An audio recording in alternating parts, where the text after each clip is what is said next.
The announcements of Godwin Emefiele in February 2014 as the new central bank governor to replace Lamido Sanusi Diden, head of the CBN, was met with a number of criticisms. Not many people gave him a chance of lasting a few months on the seat. I was one of them. But let's get this interview get on. I had a very long interview, sit down with him last weekend, and I had a lot of questions to ask him. But the first was to ask him the transition between 2014 and 2015, and that's where our conversation started. Let's get to listen to the central bank governor interaction. Mr. Governor, thank you very much for giving us time to speak with you on Channels Television. You hardly give personal interviews, so this one, we appreciate that. It's taken almost 3.5 years in coming. Thank you very much. But let's go back to June 2014. Let's start. What was your recap the fiscal, monetary, financial system environment that you inherited in June 2014 when you took office? Well, thank you very much, Bosun, and let me thank Channels for giving us an opportunity to express ourselves once more. Yeah, you talked about the fact that in the last 2.5 years we've not had time to really discuss some of these issues. But I think usually our approach is to see to it that we do a lot of the work, and at some point we come out and speak. But of course, we've always used the opportunity of the Monetary Policy Committee meetings that happens every other month to provide perspectives about what we are doing at the Central Bank of Nigeria, Monetary Policy Committee perspectives about views about macroeconomic situation in the country, and that we've done consistently in the last 3.5 years since I assumed office. But I think it's important for us to cast our minds back. Even before 2014, between 2009 and 2014, and I'll use that as an example, that for 5 straight years, we had crude price averaging about $120 per barrel. Indeed, by September 2008, the country's reserves stood at $62 billion. Those were periods when we had a lot of bumper. Inflation was low. At that point, it was possible for central bank to fix an inflation targeting policy, say between 6 and 9%. To the point that by April 2014, shortly before we assumed office, inflation was 7.9%, which was at about a 6-year low.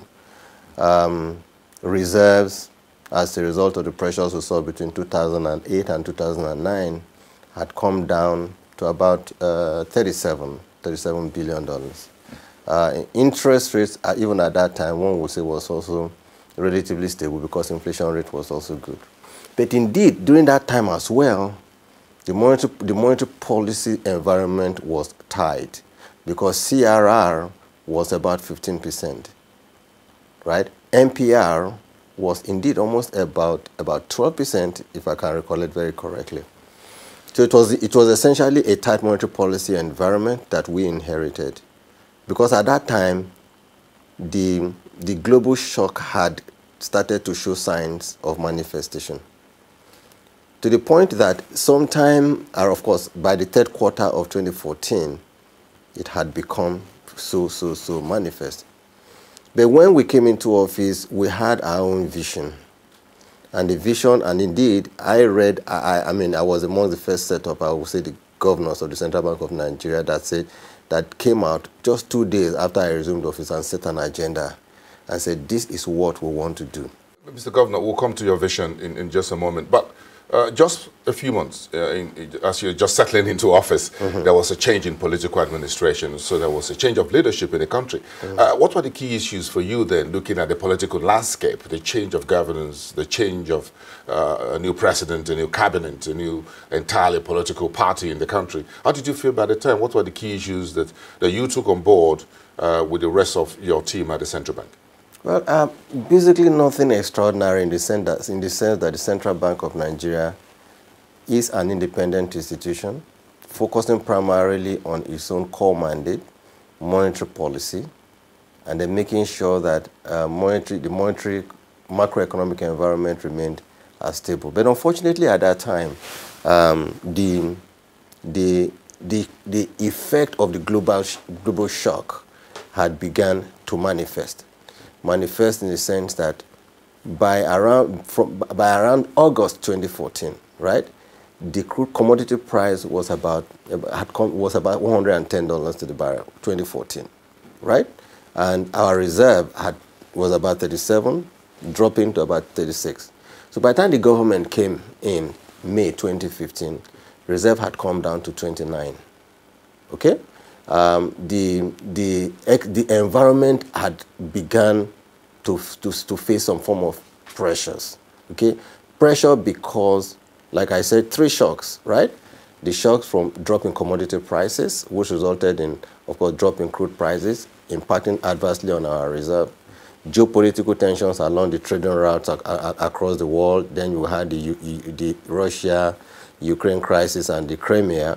And of course, even till now, we're seeing geopolitical tensions like between Saudi Arabia and indeed Iran. All these themselves have some effect on flow of capital between emerging and capital and the developed economies. But the new administration, I'm sure you will be thinking, hey, am I going to lose my job? Because this is a new president, this is a new administration. So were you scared of losing your job at that point? Well, the point is that because of the independence of the Central Bank of Nigeria, I was sort of optimistic that because it's a government that we know has a lot of respect for the rule of law, and the fact that there was a specific tenure for the Central Bank of Nigeria governor, that the